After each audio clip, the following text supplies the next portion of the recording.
Donald Trump has once again criticized Zelensky. Here he is. We're doing very well with Russia.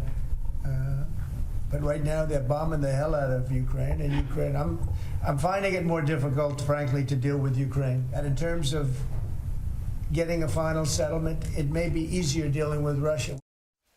All right, let's bring in now Sky News contributor Kosha Gada. Kosha, what's the game plan here? Because it is quite concerning to constantly hear Trump criticize Zelensky more than Putin when Putin is the aggressor. He did invade Ukraine. Yes, great to be with you, Shari. I think, when we keep seeing these drips and drabs from Trump whenever he's being interviewed by the media, he's just going back to his worldview, which is policy and people.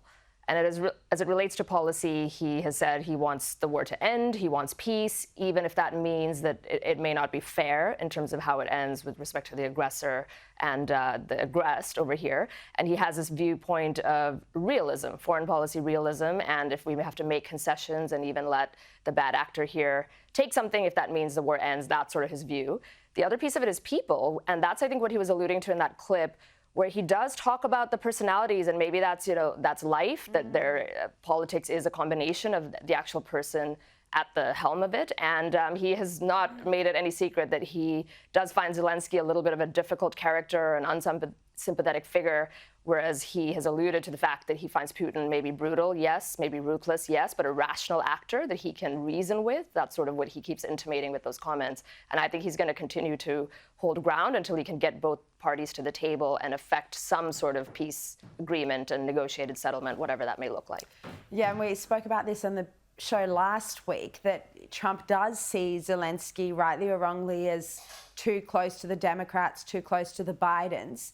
And that is part of the problem. And Miranda Devine was on the show, and she even mentioned that there was this one Ukrainian general who's now an ambassador in the UK that Trump or the Trump administration were eyeing to replace Zelensky. So we'll see where that goes. Now, Canada has a new leader as well. Mark Carney dominated his party's ballot to replace Trudeau. He used his first speech to attack Trump. Kosha, how do you see this leadership playing out in the relationship between Canada and the US? It's really interesting because he is the first person to become PM in a long time, I think in 40 years, who's not a sitting MP. That's been a pretty divided issue in terms of people arguing whether that's less democratic or more democratic. But be that as it may, he now enjoys the pomp and circumstance and the weight of the office that comes in. He's also a former central banker, governor of the Bank of Canada and Bank of England. So he's going to rely on those bona fides in terms of the trade war and how they're going to respond to the Trump administration's tariffs and so on. So he's going to do that, and I think he's going to be very much well-liked by the left side of politics. In terms of what they can actually do to respond to Trump, I'm not sure how many new tools in his arsenal he's going to have, but he's going to certainly rely on sort of more of a central planning aspect, probably, to subsidizing certain sectors of Canada and then deciding how much to push back and do counter tariffs on the US and all of that. And of course, they've got an election coming up in October or sooner. So it's going to be very interesting for the other side, for Mr. Pierre Poilievre, to see how he's going to draw greater contrast in terms of those strategies and responses to Trump tariffs and how that's going to resonate with the Canadian people now. So it's certainly added an interesting twist to their elections. And Pierre, look, he's given a lot of strong speeches that have, we've all noticed around the world. So we'll see how that goes. All right, Kosha Gada, appreciate your time tonight.